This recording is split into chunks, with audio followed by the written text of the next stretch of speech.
Lashkar-e-Taiba for the attacks and emphasizing Pakistan's support for the group.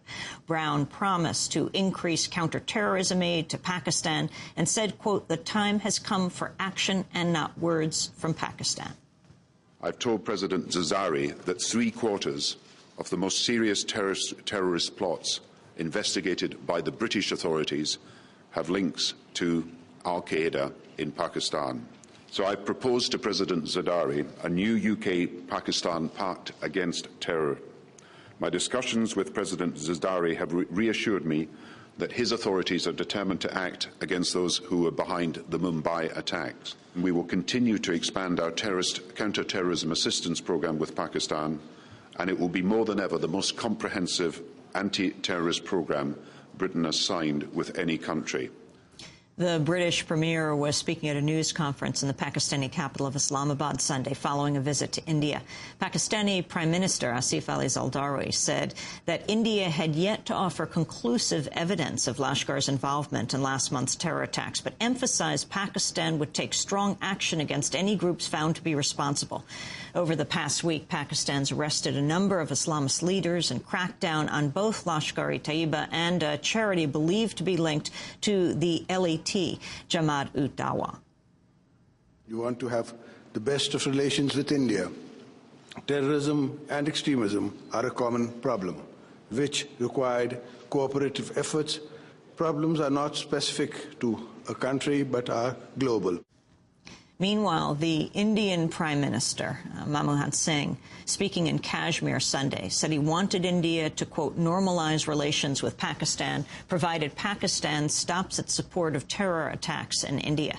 Senator John Kerry arrived in New Delhi today in a bid to calm tensions between the two countries and discuss counter-terrorist cooperation between India and the incoming Obama administration. Senator Kerry is the third U.S. official to visit India since the attacks and follows Secretary of State Condoleezza Rice and Deputy Secretary of State John Negroponte. As comparisons between the attacks in Mumbai and the September 11th attacks continued to be made, Indian officials unveiled a massive revamp of the country's security and anti-terror infrastructure last week. Right now, I'm joined by someone who warns of the dangers of comparing the attacks in Mumbai to the attacks in New York and Washington. Award-winning novelist, essayist, activist Arundhati Roy.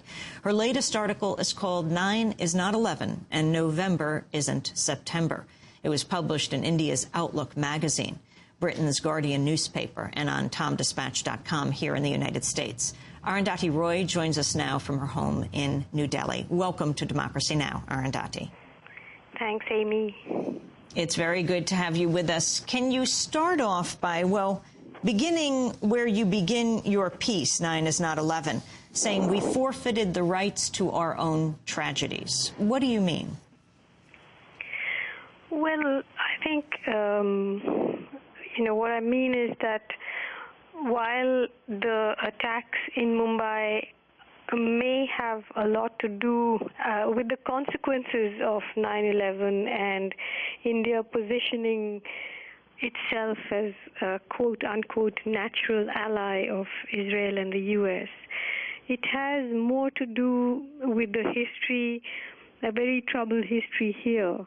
And for us to try and reduce it to something like 9/11, as though, we've not suffered a terrorist attack since Pearl Harbor, is to make this history a bit ridiculous and to not look things in the eye and to try and act as though we aren't who we are and we don't have the history that we do.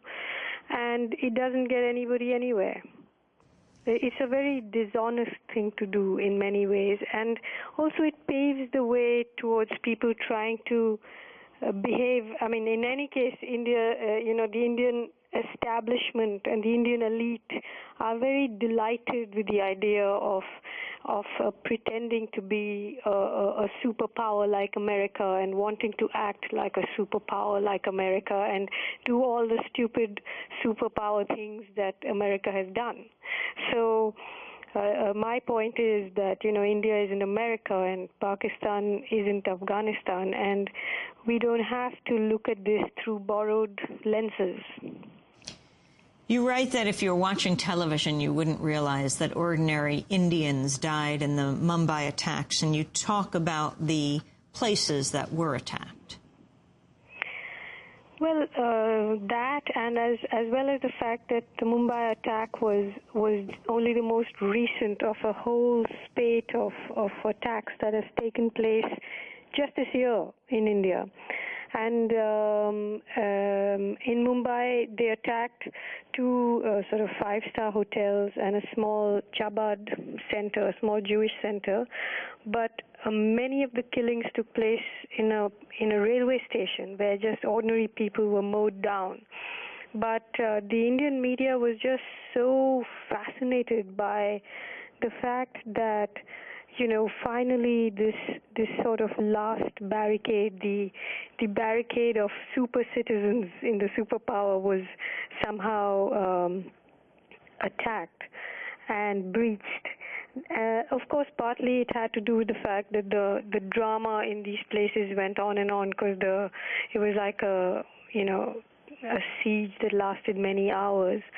But even now, you know, the television channels which are behaving like making Fox News look like radical and left-wing are just going on and on and on with this elite coming out and making the most shocking suggestions and saying the most shocking things and acting as though it's the first and only time that such a thing has happened in India. Can you talk about the other attacks that we don't hear about, this latest in Mumbai being, as you write, only the most recent? Well, I mean, the first, let's say in this period, you know, soon after September 11th, there was an attack in Kashmir on the parliament, and then there was a very obviously internationally read about attack in 2001 on the Indian Parliament when 6 terrorists attacked Indian Parliament, and 6 of them are killed, and then India moved 500,000 troops to the border with Pakistan and almost started a war. Said the same thing, of course, that it was the Pakistan ISI behind this, and the Jaish-e-Mohammed and the LET were the militant groups that were named. And there was a trial that lasted many years. They arrested, the day after the attack, they arrested 4 people. And a lecturer in Arabic called S.A.R. Gilani and said he was the mastermind. And there was this orgy of nationalism and what turned out to be complete lies that was planted in the press. And eventually, after the trial, 3 of the 4 were acquitted of the charges they'd been convicted under. S.A.R. Gilani was let off by the Supreme Court. And the 4th person, Muhammad Afzal, has been sentenced to death, but the Supreme Court in a written judgment said that we have no evidence to prove that he belonged to any terrorist group, but in order to satisfy the collective conscience of society, we are sentencing him to death. And in the process of this trial, it was made clear that evidence had been fabricated, arrest memos had been fabricated, witnesses had lied. Everything was deeply suspect. So today we don't know really who attacked Parliament. After that, of course, there was the burning of this Sabarmati Express in Gujarat, which led to the genocide against Gujarati Muslims. That too, we don't know even today who burnt that train. Inquiries have been sort of sabotaged all the time. Subsequent to that, for example, this year there's been a series of bombings. Last year there was a bombing of, Bombay was bombed, Bangalore was bombed, Ahmedabad, Gujarat. There was a bombing of this train called the Samjhauta Express going to Pakistan, and I think 150 people died. Once again, Pakistan was blamed. Then, but now, recently, the anti-terrorism squad in Maharashtra arrested a serving army officer belonging to a Hindu supremacist group that they said they suspected of bombing the Samjhauta Express. And then there have been this year bombings in Jaipur, in Bangalore, in Delhi, in a small Muslim-dominated town called Malegaon.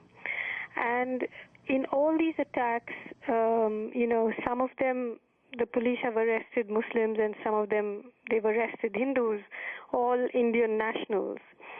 There's been a lot of questioning of these arrests too.